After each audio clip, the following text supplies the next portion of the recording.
Hi hello everyone, welcome back to my channel. So ഇന്ന് ഞാൻ പറയാൻ പോകുന്ന ടോപ്പിക് എന്ന് പറയുന്നത് ഡോക്ടർ ജോസഫ് മർഫി എഴുതിയ നിങ്ങളുടെ ഉപബോധ മനസ്സിൻ്റെ ശക്തി എന്ന പുസ്തകത്തിൻ്റെ ഓഡിയോ ബുക്കാണ്. അധ്യായം 10, വിജയത്തിൽ പങ്കാളി എന്ന നിലയിൽ നിങ്ങളുടെ ഉപബോധ മനസ്സ്. We wake up each day with enthusiasm and are thankful for all that we have. ജീവിതത്തിൽ വിജയം കൈവരിക്കുന്നത് നിങ്ങൾക്ക് സമാധാനവും സ്നേഹവും നൽകുന്നു. നമ്മൾ എല്ലാ ദിവസവും ഉത്സാഹത്തോടെ ഉണരുകയും നമുക്കുള്ളതിനെല്ലാം നന്ദിയുള്ളവരായിരിക്കുകയും ചെയ്യുന്നു. നിങ്ങൾക്ക് 2 കണ്ണുകളുണ്ട്. നിങ്ങൾക്ക് ദൈവത്തിൽ നിന്ന് 2 കാലുകൾ ലഭിച്ചു. ചിലർക്ക് അതുപോലും ലഭിക്കുന്നില്ല. നിങ്ങൾ എത്ര ഭാഗ്യവാനാണെന്ന് ചിന്തിക്കുക. ജീവിതം പരമാവധി ജീവിക്കണം. ഉപബോധ മനസ്സിനെ നിങ്ങളുടെ പങ്കാളിയാക്കി നിങ്ങൾക്കിത് ചെയ്യാൻ കഴിയും. നിങ്ങൾക്ക് വിജയിക്കാൻ കഴിയുന്ന 3 ഘട്ടങ്ങൾ രചയിതാവ് ഇവിടെ നൽകിയിരിക്കുന്നു. 1. ആദ്യപടി. നിങ്ങൾക്ക് ഏറ്റവും ഇഷ്ടപ്പെട്ട ജോലി ചെയ്യുക. നിങ്ങൾ ആര് സ്നേഹിക്കുന്നുവോ അത് ചെയ്യുക. നിങ്ങൾ പൂർണ്ണ ഹൃദയത്തോടെ എന്തെങ്കിലും ചെയ്യുകയും അതിനെ സ്നേഹിക്കുകയും ചെയ്തില്ലെങ്കിൽ നിങ്ങൾക്ക് സ്വയം വിജയിച്ചതായി കണക്കാക്കാൻ കഴിയില്ല.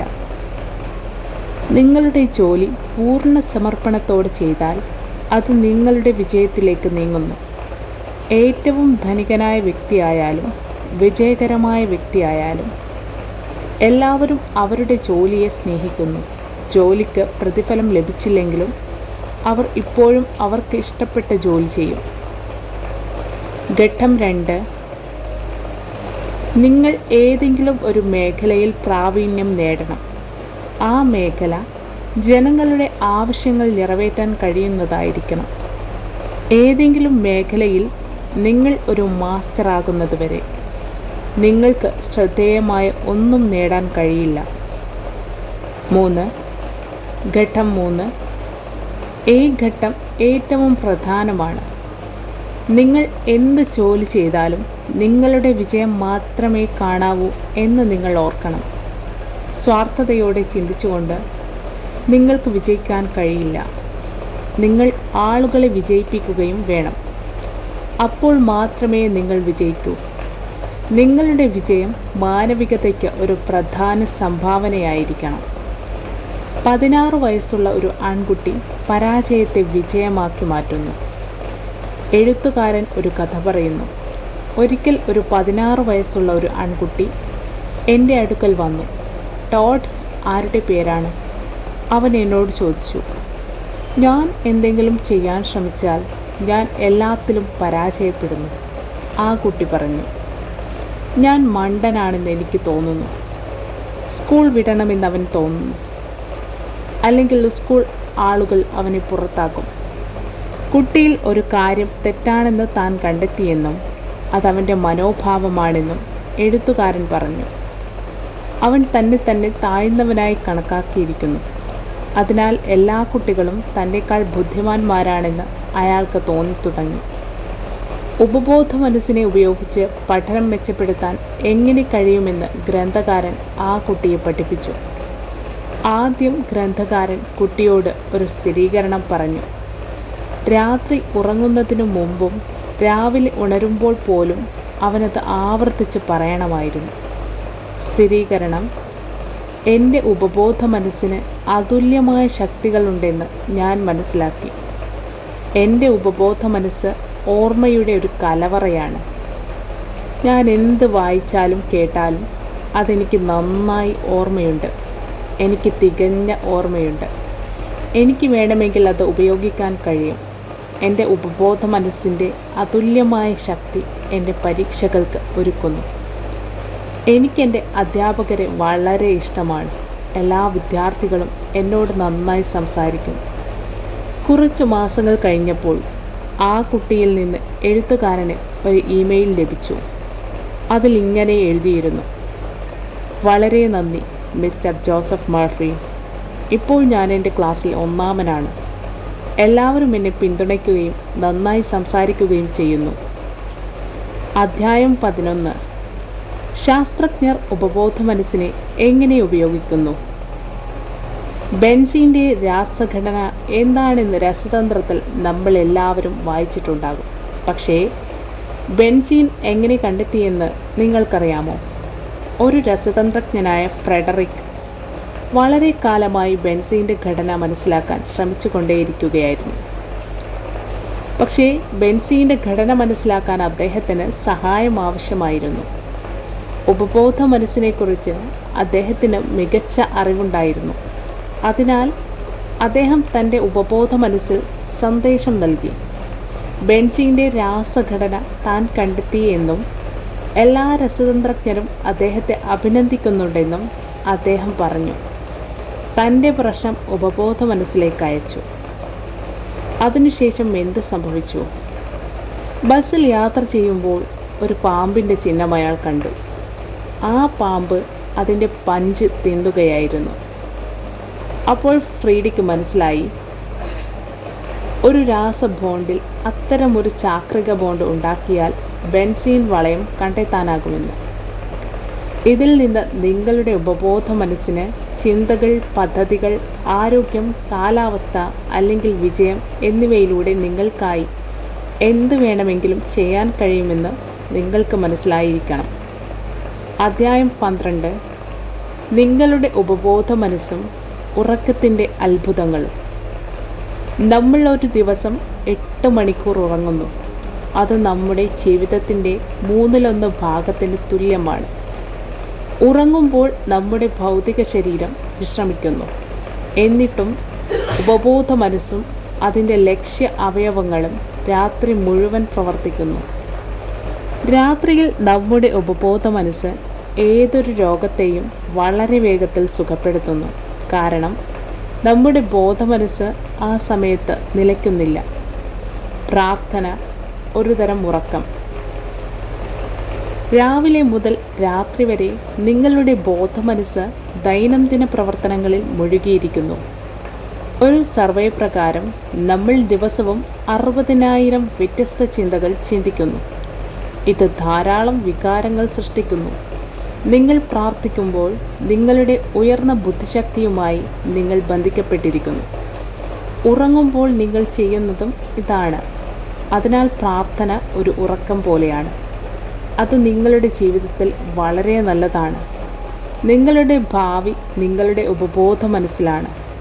നിങ്ങളുടെ ദൈനംദിന പതിവ് ചിന്തകളാണ് നിങ്ങളുടെ ഭാവി സൃഷ്ടിക്കുന്നതെന്ന് നാം ഓർമ്മിക്കേണ്ടതുണ്ട്.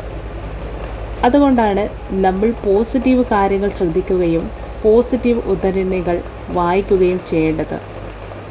ഈ പതിവ് ചിന്തയുടെ നാഡീവ്യൂഹ രീതി നിങ്ങളുടെ ഉപബോധ മനസ്സിൽ രൂപപ്പെടാൻ തുടങ്ങും. നിങ്ങൾ വിജയത്തിൻ്റെ പടികൾ കയറും. അധ്യായം 13. നിങ്ങളുടെ ഉപബോധ മനസ്സും ദാമ്പത്യ പ്രശ്നങ്ങളും. ഉപബോധ മനസ്സിൻ്റെ ശക്തികൾ ഉപയോഗിച്ച് നമുക്ക് നമ്മുടെ പൂർണ്ണതയുള്ള ജീവിത പങ്കാളിയെ ആകർഷിക്കാനും കഴിയും.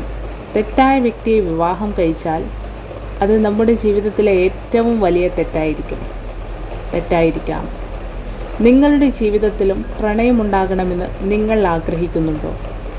നിങ്ങളുടെ ജീവിത പങ്കാളി നിങ്ങളുടെ എല്ലാ പ്രശ്നങ്ങളും ഒരുമിച്ച് മനസ്സിലാക്കുകയും പരിഹരിക്കുകയും ചെയ്യണമെന്ന് നിങ്ങൾ ആഗ്രഹിക്കുന്നുണ്ടോ? ഇന്നത്തെ ലോകത്ത് ബ്രേക്കപ്പുകളോ പാച്ചുകളോ നമ്മൾ ദിവസവും വസ്ത്രങ്ങൾ ധരിക്കുകയും അഴിക്കുകയും ചെയ്യുന്നതായി മാറിയിരിക്കുന്നു. എന്നാൽ ആദ്യം നിങ്ങൾക്ക് എന്താണ് വേണ്ടതെന്നും നിങ്ങളുടെ പങ്കാളിയെക്കുറിച്ചും വ്യക്തമായ ധാരണ ഉണ്ടായിരിക്കണം. അയാൾക്ക് എന്ത് ഗുണങ്ങൾ ഉണ്ടായിരിക്കണം. അപ്പോൾ മാത്രമേ നിങ്ങളുടെ സ്വപ്ന പങ്കാളിയെ the power of sub conscious mind ആകർഷിക്കാൻ നിങ്ങൾക്ക് കഴിയൂ. അധ്യായം 14. നിങ്ങളുടെ ഉപബോധ മനസ്സും നിങ്ങളുടെ സന്തോഷവും. ഉപബോധ മനസ്സിൻ്റെ സഹായത്തോടെ നമുക്ക് ജീവിതത്തിൽ ആനന്ദം കണ്ടെത്താനാകും. നമ്മൾ ആദ്യം ആന്തരിക ലോകത്തെക്കുറിച്ചും ബാഹ്യലോകത്തെക്കുറിച്ചും പങ്കുവച്ചിരുന്നു. അതായത് നമ്മുടെ മനസ്സിൻ്റെ ആന്തരികവും ബാഹ്യവുമായ ലോകം. When your focus is on the thought running in your mind, then you will feel what is going on in your brain. ഈ ഫോർമുല നിങ്ങളുടെ ജീവിതത്തിൽ സന്തോഷം നിറയ്ക്കും. നിങ്ങളുടെ മനസ്സിൽ ഓടുന്ന ചിന്തയിൽ ശ്രദ്ധ കേന്ദ്രീകരിക്കുമ്പോൾ നിങ്ങളുടെ തലച്ചോറിൽ എന്താണ് സംഭവിക്കുന്നതെന്ന് നിങ്ങൾക്ക് അനുഭവപ്പെടും. ഉദാഹരണത്തിന്, എൻ്റെ മുഖം മനോഹരമല്ലെന്ന് നിങ്ങൾ കരുതുന്നത് എന്തുകൊണ്ട്? ഇതിനെക്കുറിച്ച് ചിന്തിക്കുമ്പോൾ നിങ്ങൾക്ക് ഭയങ്കരമായി തോന്നുന്നു. അപ്പോൾ നിങ്ങളുടെ ജീവിതം നശിക്കും. മുഖത്ത് ആസിഡ് ഒഴിച്ച ഒരാളുടെ പുറം ലോകത്തിൽ ശ്രദ്ധ കേന്ദ്രീകരിക്കുമ്പോൾ, ഓ എൻ്റെ ദൈവമേ, എൻ്റെ മുഖം കേടുകൂടാതെ ഇരിക്കുന്നത് എത്ര ഭാഗ്യം എന്ന് നിങ്ങൾ ചിന്തിക്കും. അപ്പോൾ നിങ്ങൾക്ക് നിങ്ങളുടെ മുഖത്തെക്കുറിച്ച് നല്ല അനുഭവം തോന്നും.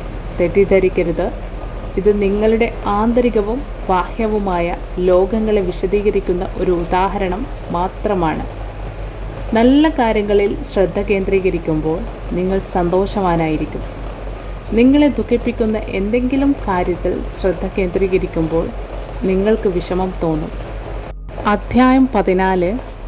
നിങ്ങളുടെ ഉപബോധ മനസ്സും യോജിപ്പുള്ള മനുഷ്യബന്ധങ്ങളും. നിങ്ങളുടെ ഉപബോധ മനസ്സ് അനുകമ്പയുള്ളതാണ്. അതിനാൽ നെഗറ്റീവ് സംസാരം നിങ്ങളുടെ ബന്ധങ്ങളിൽ കയ്പ് നിറയ്ക്കും. ഉപബോധ മനസ്സിൻ്റെ സഹായത്തോടെ നിങ്ങൾക്ക് നിങ്ങളുടെ ബന്ധങ്ങൾ വളരെ മികച്ചതാക്കാൻ കഴിയും. ആളുകൾ നിങ്ങളെക്കുറിച്ച് നന്നായി ചിന്തിക്കുന്നുണ്ടെന്ന് നിങ്ങൾക്ക് തോന്നുന്നുവെങ്കിൽ നിങ്ങൾക്ക് നിങ്ങളെക്കുറിച്ച് തോന്നുന്നത് പോലെ ആളുകളെക്കുറിച്ച് ചിന്തിക്കാൻ തുടങ്ങും. ആളുകൾക്ക് നിങ്ങളെക്കുറിച്ച് നല്ല അഭിപ്രായം തോന്നണമെന്ന് നിങ്ങൾക്ക് തോന്നുന്നുവെങ്കിൽ നിങ്ങൾ അവരോട് അതേ രീതിയിൽ പെരുമാറാൻ തുടങ്ങണം. നിങ്ങൾ ബഹുമാനിക്കപ്പെടണമെങ്കിൽ ഒന്നാമതായി ആളുകളെ ബഹുമാനിക്കുക. അപ്പോൾ മാത്രമേ ആളുകൾ നിങ്ങളെ ബഹുമാനിക്കുകയുള്ളൂ. ആളുകൾ നിങ്ങളോട് നന്നായി പെരുമാറണമെന്ന് നിങ്ങൾ ആഗ്രഹിക്കുന്നുവെങ്കിൽ നിങ്ങൾ അവരോടും അതേ രീതിയിൽ പെരുമാറണം. ദിവസേനയുള്ള ഹെഡ്ലൈൻസ് അദ്ദേഹത്തെ അസ്വസ്ഥനാക്കി. എല്ലാ ദിവസവും രാവിലെ ഉണർന്ന് പത്രം വായിക്കുന്ന ഒരു വ്യക്തിയുണ്ടായിരുന്നുവെന്ന് രചയിതാവ് പറയുന്നു. എല്ലാ ദിവസവും അവൻ്റെ കണ്ണുകൾ ഒരേ നെഗറ്റീവ് തലക്കെട്ടുകളിലേക്ക് പോകുന്നു. അതിരാവിലെ തന്നെ അയാൾക്ക് മോശം തോന്നാൻ തുടങ്ങുന്നു. 4 ആഴ്ചകൾക്ക് ശേഷം ആ മനുഷ്യൻ്റെ ആരോഗ്യം വഷളായി. ഇതെല്ലാം അവൻ്റെ നെഗറ്റീവ് ചിന്തയുടെ ഫലമാണെന്ന് ഡോക്ടർ പറഞ്ഞു. അതുകൊണ്ടാണ് നമ്മൾ ഒരിക്കലും നെഗറ്റീവ് വാർത്തകളോ കാര്യങ്ങളോ വായിക്കരുത് എന്ന് പറയുന്നത്. യോജിപ്പുള്ള മനുഷ്യബന്ധങ്ങളിൽ സ്നേഹത്തിൻ്റെ അർത്ഥം. മനഃശാസ്ത്രത്തിൻ്റെ സ്ഥാപകനായ സിഗ്മണ്ട് ഫ്രോയിഡ് പറഞ്ഞത്, സ്നേഹിക്കാൻ കഴിയാത്തിടത്തോളം കാലം നിങ്ങൾ രോഗബാധിതനാകുകയും മരിക്കുകയും ചെയ്യുമെന്നാണ്. സ്നേഹമെന്നാൽ പരസ്പരം നല്ല ധാരണ, ആശംസകൾ, വിശ്വാസം, പരസ്പര ബഹുമാനം എന്നിവയുള്ള സ്നേഹം എന്നാണ്.